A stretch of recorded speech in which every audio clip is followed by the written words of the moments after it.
Mani C Kappan പക്ഷേ പാല വിട്ടുകൊടുക്കില്ല എന്ന് പറഞ്ഞു കഴിഞ്ഞു. നിങ്ങൾ ഡിസ്കസ് ചെയ്താലും ഇല്ലെങ്കിലും പരസ്യമായി തന്നെ പ്രതികരിച്ചു കഴിഞ്ഞു. മാണി സി കാപ്പനെ അവിടെ നിന്ന് മാറ്റുന്നതും ധാർമ്മികമായ ശരിയല്ലല്ലോ. മാണി സി കാപ്പന് പാലായോടൊരു ആത്മബന്ധമുണ്ട്. ആത്മബന്ധമല്ല, ഭൂരിപക്ഷവും. ജനങ്ങൾക്കും പരസ്പര ബന്ധമുണ്ട്. അപ്പൊ അദ്ദേഹത്തിന്റെ അഭിപ്രായങ്ങളും ആശയങ്ങളും പരിഗണിക്കപ്പെടേണ്ടതാണ്.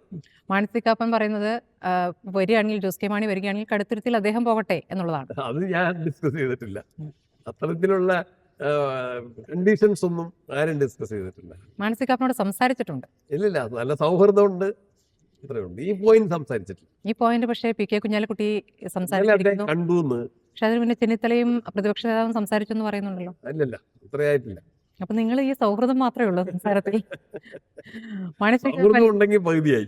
മാണി സി കാപ്പൻ, നിങ്ങൾ മറിച്ചൊരു തീരുമാനം എടുക്കുകയാണെങ്കിൽ പാല, ഇപ്പോൾ ജോസ് കെ മാണി, എല്ലാം ഈ പറയുന്ന മാതിരി ഹൈപ്പോത്തറ്റിക്കൽ ക്വസ്റ്റ്യൻസ് ആണെന്ന് അങ്ങേക്ക് വേണമെങ്കിൽ പറയാം. പക്ഷേ ജോസ് കെ മാണി വരികയാണെങ്കിൽ പാല കൊടുത്തു കഴിഞ്ഞാൽ മാണി സി കാപ്പന് LDFിലേക്കും പോകാം. പോയിട്ടുണ്ടല്ലോ. ഇല്ല, അങ്ങനെയൊന്നും പറ്റില്ല.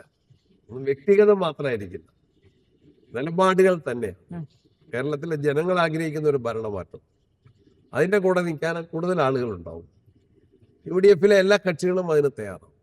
സമുദായ നേതാക്കൾ നിങ്ങളുടെ രാഷ്ട്രീയത്തിൽ ഇടപെട്ടുകൊണ്ട് തീരുമാനങ്ങൾ ആരാര് നിർത്തണം, ആരെ കൂടെ കൂട്ടണം എന്ന് തീരുമാനമെടുക്കുന്നത് ശരിയായ സമീപനം? ഇല്ല, അവരൊന്നും ഞങ്ങളോട് അവരുടെ അഭിപ്രായങ്ങൾ ചിലപ്പോൾ പറയാം, അല്ലാതെ നിർദ്ദേശങ്ങളൊന്നും വരുന്നില്ല. എല്ലാ പാർട്ടികളും കേരളത്തിലെ എല്ലാ സമുദായ നേതാക്കന്മാരുമായിട്ടും രാഷ്ട്രീയം ഉൾപ്പെടെയുള്ള കാര്യങ്ങൾ ചർച്ച ചെയ്യുന്നുണ്ട്.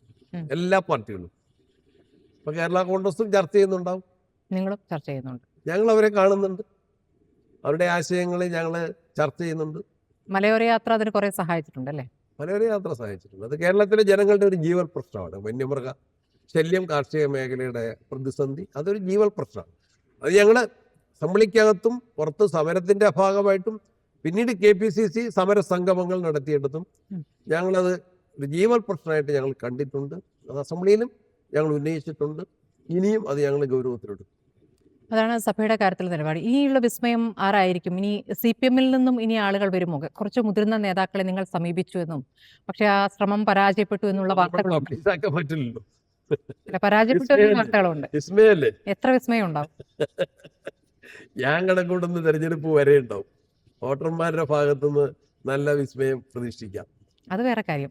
നിങ്ങളുടെ അടുത്തേക്ക് LDFിൽ നിന്ന് വരുന്ന വിസ്മയങ്ങൾ എത്രയുണ്ടോ? അത് നമ്മള് വ്യക്തികളോ പാർട്ടികളോ?